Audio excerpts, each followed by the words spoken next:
جب پچھلے انتخابات آئے ادھر مجھے آواز نہیں آنی چاہیے، پلیز سائلنس چاہیے، یہ بعد میں بات کریں، رکھ دیں اس کو، شاباش، اور تسلی سے بات سنو۔ جب یہ انتخابات آ رہے تھے قریب، تو آپ سب کو پتا ہے کہ میں کافی کوشش کرتا رہ گیا کہ میں الیکشن نہ ہی لڑوں تو بہتر ہے۔ بڑی کوشش کی، بڑا دلائل بھی دیے دوستوں کو، پارٹی لیڈرشپ کو بھی، سب کو، لیکن میری بات نہیں سنی گئی، اور پھر جماعت نے ایک فیصلہ صادر کر دیا اور مجھے اس پہ آمنا و صدقنا اس بات کو ماننا پڑا۔ یہ جو میرا الیکشن نہ لڑنے کا سوچ تھی، اس کے پیچھے ایک نہیں کئی عوامل تھے۔ اس کا تعلق جیتنے ہارنے سے تو تھا ہی نہیں، کیونکہ میں نے زندگی میں جیت بھی بہت دیکھی ہے اور تکلیف بھی بہت دیکھی ہے، اور اللہ نہ کسی کو اتنی تکلیف دکھائے جتنی تکلیف کے مختلف مراحل اور فیزز سے میں گزرا ہوں اپنی ساری زندگی میں، بچپن سے لے کے بڑھاپا شروع ہو چکا ہے اب تک۔ تو میں تو یہ نہیں چاہتا کہ جو ہمارے ساتھ ہوا ہے وہ کسی اور کے ساتھ ہو، یا ایون میرے کسی مخالف کے ساتھ بھی ہو، کیونکہ جو ہم نے بھگت لیا وہ کسی اور کو بھگتنا نہیں چاہیے۔ تو مجھے جب میں جیل گیا تو وہاں بڑا موقع مل گیا سوچنے کا، میں نے بڑا غور کیا پاکستان کی پالیٹکس پہ، اس ملک میں جمہوری نظام پہ، سیاسی جماعتوں کی ساخت پہ،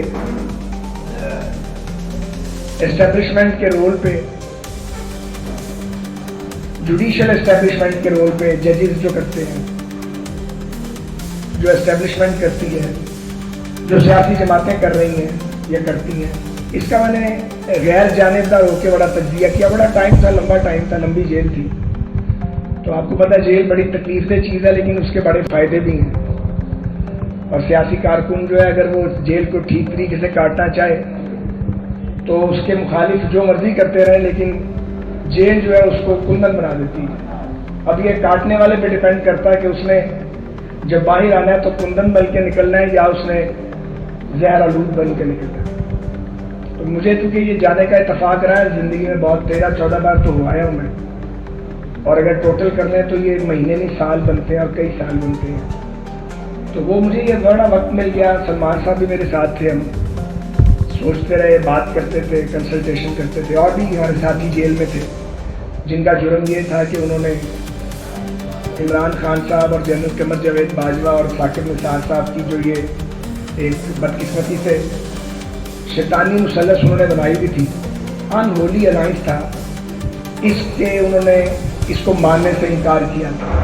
بہرحال تو میں چاہ یہ رہا تھا کہ بجائے الیکشن لڑنے کے کوئی اور کام کر لوں، سیاست نہیں چھوڑنا چاہ رہا تھا، نہ میں نے چھوڑی ہے، لیکن مجھے لگ رہا تھا کہ اس میں سے کچھ نکلے گا نہیں، انرجی لگے گی، اخراجات بھی ہوں گے، اس میں لڑائی جھگڑے بھی ہوتے ہیں آپ لوگوں کے، خاص طور پہ لوکل لیول پہ، تو میں اس سے بچنا چاہ رہا تھا، لیکن بہرحال بچ نہیں سکا۔ لیکن ہوتا ہی ہے کہ بعض اوقات انسان جو اپنے لیے سوچتا ہے، رحمان نے اسے بہت بہتر سوچا ہوتا ہے۔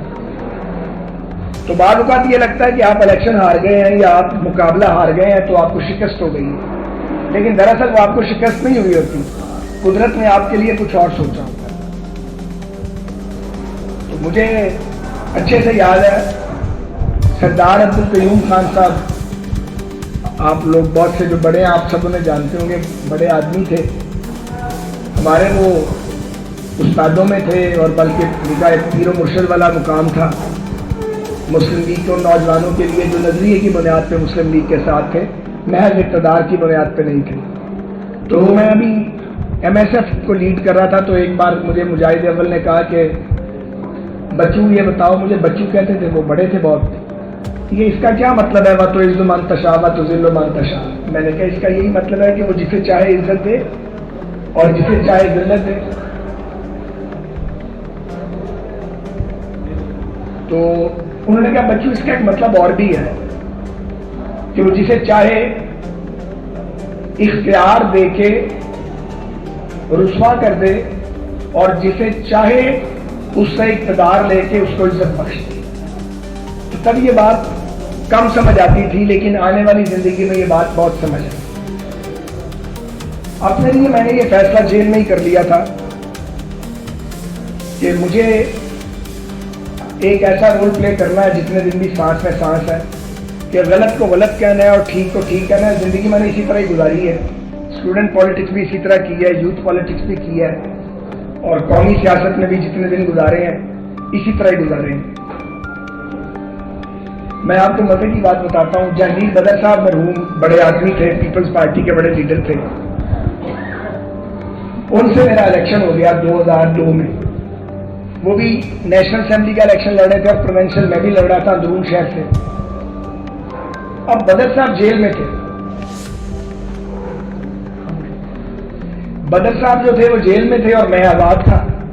بظاہر تو آزاد تھا، جیل میں ان دنوں میں نہیں تھا. تو جب میں نے جلسے کرنے شروع کیے تو اندرون شہر کا حلقہ تھا گوال منڈی، مال سٹی، نارتھ لاہور، مسلم لیگ کا گڑھ تھا، پی ایم ایل این کا، مشرف صاحب کا دور تھا. اب میں وہاں جلسے کیے جا رہا ہوں، بدر صاحب کر نہیں سکتے، وہ جیل میں ہیں. تو 5-7 دن بعد مجھے احساس ہوا یہ تو انفیئر ہے کہ میں اکیلا ہی الیکشن لڑ رہا ہوں. کافی کبھی امیدوار میدان میں تھا، اس کا ہونا نہ ہونا برابر ہی تھا بیچارے کا. تو میں نے سوچا کیا کروں، بدر صاحب کا ووٹ تو کسی نے مانگنا ہے. تو میں نے فیصلہ کیا کہ ان کا ووٹ بھی میں ہی مانگ لیتا ہوں. ان کی فیملی موجود ہے، اللہ تعالیٰ ان کو سلامت رکھے، وہ اس کی گواہی دیں گے. ان کے صاحبزادے علی بدر پیپلز پارٹی کے بڑے اہم رہنما ہیں.